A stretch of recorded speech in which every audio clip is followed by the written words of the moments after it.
Денис мой брат.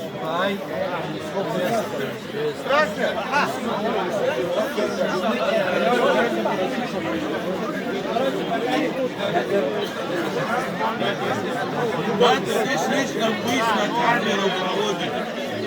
Останови момент. Ну я ж тебе говорил, что учусь.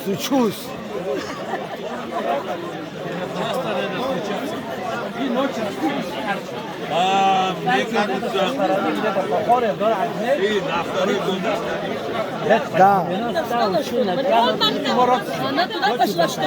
Я ее ищу. Стол накрыли, сюда мы уже готовы. Он говорит, человек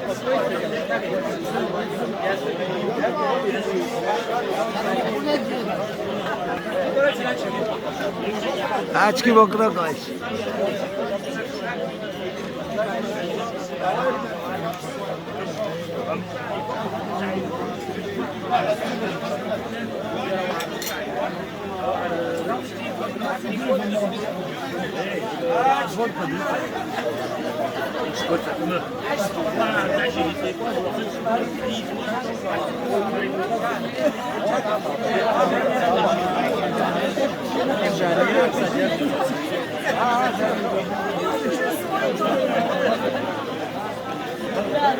Давид, как настроение?